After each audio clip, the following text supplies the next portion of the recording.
Good morning বন্ধুরা, welcome back to my channel MBI happy family. নতুন আরেকটা ভিডিওতে তোমাদের অনেক অনেক ওয়েলকাম। এখন প্রায় সকাল 7:05 আর আমার মেয়ে যাচ্ছে স্কুলে। এত কুয়াশা পড়েছে চারিদিকে, দেখতেই পাচ্ছ, এত অন্ধকার, এমনকি রাস্তাটাও দেখা যাচ্ছে না। রাস্তা যে গাছগুলো থাকে না, সেগুলোও দেখা যাচ্ছে না, এত কুয়াশা পড়েছে। এই কুয়াশাতে মেয়েকে স্কুলে যে পাঠাতে খুবই খারাপ লাগে, কিন্তু কি করব, ওর পরীক্ষা, এখন এক্সাম চলছে, তো ওকে স্কুলে এখন যেতেই হবে। প্রায় 2 সপ্তাহ হয়ে গেছে মনে হয় এরকম অবস্থা আমাদের এখানে। তো চলো, তোমাদের ওখানে খবর কেমন অবশ্যই কমেন্টে জানাবে। আর কিছু কথা তোমাদের সঙ্গে আমি শেয়ার করলাম, অবশ্যই কথাগুলো একটু শুনো মন দিয়ে। আর যদি ভালো লাগে পুরো ভিডিওটা দেখো, অবশ্যই একটা লাইক করে দিও। সুদূর দূর থেকে আমাদের কাছে এসেছে একটা নিমন্ত্রণ পত্র। আর সেটা কিসের নিমন্ত্রণ পত্র বলতো? সেটা হলো রাম মন্দির থেকে এসছে। অযোধ্যার রাম মন্দিরে তৈরি হচ্ছে, তোমরা সবাই জানো। আর মাত্র 2 দিন অপেক্ষা, 2 দিন পরেই শ্রীরামের বাল্যরূপ প্রতিষ্ঠা করা হবে। তো সেখানে যাওয়ার জন্যই সবাইকে নিমন্ত্রণ করা হয়েছে, কিন্তু আমরা তো আর সেখানে উপস্থিত হতে পারছি না। তাই আমরা ঘরেতেই শ্রীরামের আরাধনা করব, শ্রীরামের নাম করব। আর রামকে ঘরেতে ডাকার জন্য প্রদীপ জ্বালবো, ধূপ জ্বালবো, পূজা করব, গীতা পাঠ করব। তো এসব আমরা করতে পারি ঘরের মধ্যে, ঠিক আছে। আর ওখানে তো মন্দিরে তো প্রচুর দেখতে পাচ্ছি, এত সুন্দর মন্দির। আর মন্দিরে একটু ছবিও এই দেখো পাঠিয়ে দিয়েছে, যে এসছে আমার ঘরে। এটা খুব সুন্দর দেখতে মন্দিরটা, জানি না কবে যেতে পারবো, খুব ইচ্ছা আছে দেখতে যাওয়ার। যদি শ্রীরাম চায়, ভগবান চায়, অবশ্যই আমরা যাব ওখানে দেখতে, দর্শন করতে। আর চলো, তোমরা ভিডিওটা পুরোটা দেখো। তো এই কার্ডটাই এসেছে, এই আমন্ত্রণ পত্র যেটা বলছিলাম, এটা এখানে রাম মন্দিরের পুরো মন্দিরের ছবিটা দেওয়া আছে, আর ওপরে রামের ছবি দেওয়া আছে।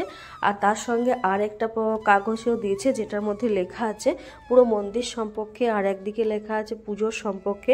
11টা থেকে দুপুর 1টার মধ্যে পুজো হবে। আর 108 বার তোমরা রামের নাম করতে পারো, সঙ্গে গীতা পাঠ করতে পারো, আর প্রদীপ জ্বালাতে হবে, প্রদীপ জ্বালাতে পারো। আর তারপরে এখানে প্রসাদও দিয়েছে। তো প্রসাদটা অবশ্যই বাড়ির সকলকে দেবে, ঠাকুরের মহাপ্রসাদ। তো এটা দিয়েছে, তো এটা পাওয়া খুবই সৌভাগ্যের ব্যাপার। অনেক বছর পর, অনেক অপেক্ষার পর এই মন্দির তৈরি হচ্ছে। প্রায় 250,000 হবনকুণ্ড তৈরি হয়েছে কিন্তু যজ্ঞ করার জন্য। আর প্রায় 108 ফুটেরও বেশি আগরবাতি এনেছে, মানে আগরবাতি এসেছে মন্দিরে জ্বালানোর জন্য। তো এইসব অনেক কিছু হচ্ছে, তো দেখে মনটা কিন্তু খুবই আনন্দিত হচ্ছে, যে যদি চোখ থেকে সামনে থেকে দেখতে পেতাম, কিন্তু দেখতে তো আর পারছি না, আর কী করবো।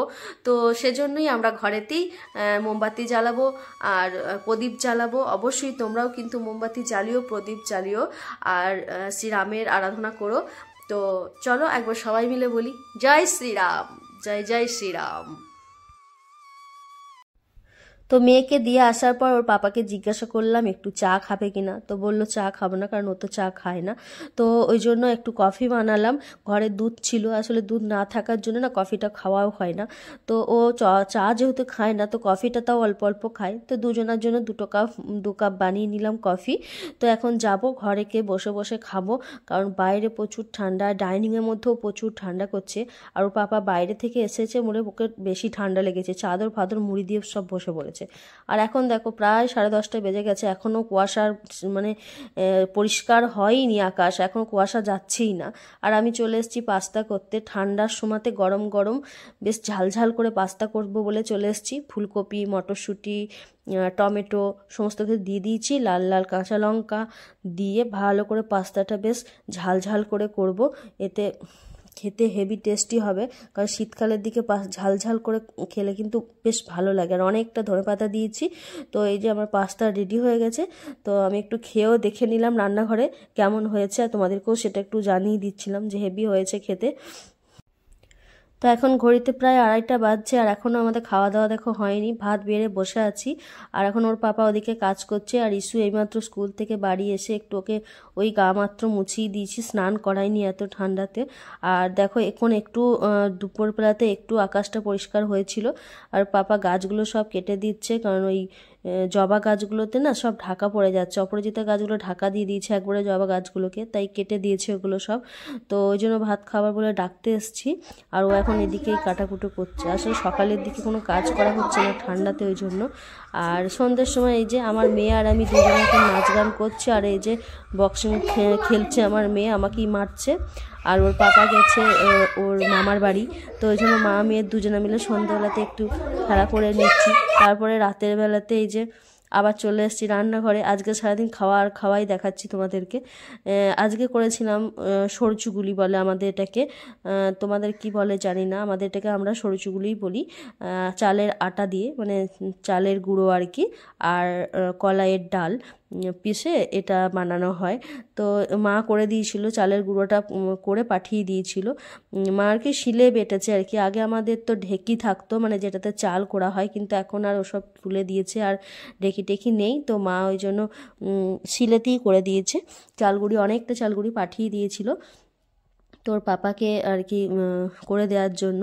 আগে তো আমি ওখানে গিয়ে 2 দিন খেয়ে এসেছি। তো দেখো আমি পারি না যদিও খুব একটা ভালো, তাও তোমার ওই মোটামুটি হয় আর কি। তো ওটাই আর কি অল্প অল্প করে চেষ্টা করছি মোটামুটি করার। তো দেখো যাই হোক এটা ভালো হয়েছে, মানে আস্তে আস্তে করছি তো বেশ ভালোই হচ্ছে অল্প অল্প। আর গুড়িটাও বেশি দিনের ছিল না, মানে বেশি দিনে হয়ে গেলে উঠতে চায় না। আর তারপরে ওর পাপা দেখো গুড় এনেছে। ওর পাপা এখন যেখানে থাকে আসানসোলে, তো ওখান থেকে গুড় নিয়ে আসছে। এটা হলো নদিয়া বাড়ি যার, ও ওখান থেকে এনে দিয়েছে নদিয়া থেকে। তো এই গুড়টা বেশ খেতেই খুব টেস্ট আর কি, খুব মোটা গুড়টা। আর গুড়টা সবাইকেই আর কি দিয়েছি, বা শ্বশুরবাড়িতে বাপের বাড়িতে অল্প অল্প করে সবাইকেই দেওয়া হয়েছে। আর তারপরে অনেকটা রাত হয়ে গিয়েছিলো, একটা একটা করতে অনেক দেরি হয়ে গেছিলো, তাই ওর পাপাকে আর ইস্যুকে দিয়ে দিয়েছি। ওরা বাপ বেটি এখন খাচ্ছে, তো দুজনা খেয়ে নিক, তারপরে আমি করতে করতে আমি খাবো। তো এই যে দেখো ওরা এখন খাচ্ছে। আর মেয়ে আমার মুখটা দেখে কেমন করছে সে তো দেখতেই পেলে, বলছে বাবাকে বলছে তুমি দেখো এদিকে, ক্যামেরার দিকে দেখো।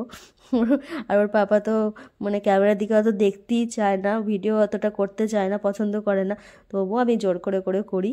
আর মেয়ের ভঙ্গিমা তো দেখতেই পাচ্ছ। তারপরে আমিও আবার বসে গেছি খাবার নিয়ে, অনেকটাই রাত হয়ে গেছে, প্রায় 10:30টার ওপর বেজে গেছে। আর খেতে কিন্তু গুড়টা হেভি টেস্টি ছিল। তো যাই হোক আমিও নিয়ে নিয়েছি, তো আমি খাচ্ছি। আর এদিকে ইস্যুর পাপা, আর ইস্যুর মজা দেখো, ইস্যুর পাপা তো ঘুমিয়ে গেছে, কারণ ও সকালবেলায় ডিউটি দিয়েছে, তারপরে আবার বাসে করে এসছে। আর ইস্যু এদিকে ফোন দেখছে। তো ভিডিওটা আমি আজকে এখানেই শেষ করছি। আশা করছি তোমাদের ভালো লেগেছে। ভালো লাগলে একটা লাইক করে দিও, যারা নতুন বন্ধু আছো চ্যানেলটাকে অবশ্যই সাবস্ক্রাইব করে দিও, আর কমেন্টে অবশ্যই জয় শ্রীরাম লিখো।